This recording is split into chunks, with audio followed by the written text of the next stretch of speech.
Nous faisions d'être des valets de la France, loin d'être des anti-français. Nous étions des amis de la France, mais nous refusions, et en particulier des gens de ma tendance, nous refusions d'être des larbins, des instruments de la France. Nous voulions être des gens indépendants, mais mettant ensemble ce que nous avions vraiment de commun avec la France.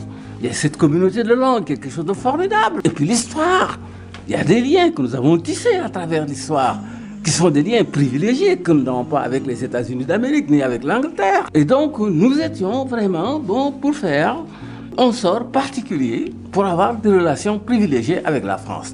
Mais à condition que ça se fasse dans la dignité, dans l'égalité, dans la bonne foi. C'était ça, nous, notre conception des liens avec la France, des rapports franco-africains. Je l'explique d'ailleurs, je crois, dans mes mémoires, que nous étions des amis, nous n'étions pas des anti-français, des amis de la France, mais pas des valets de la France. Nous refusions d'être des valets de la France. Et c'est tellement vrai que chaque fois que je faisais une tournée, que je partais en mission à l'extérieur, aux États-Unis, en Union soviétique, je passais par Paris, parce que le passage obligé, c'était Paris, n'est-ce pas, pour aller de chez nous à l'extérieur. Chaque fois, quand j'arrivais ici, on me demandait, Foccart, justement, qui était dans la communauté, est-ce que vous souhaitez rencontrer le général de Gaulle? J'ai dit non, je n'ai pas à rencontrer le général de Gaulle. C'est comme si je rendais compte au général de Gaulle.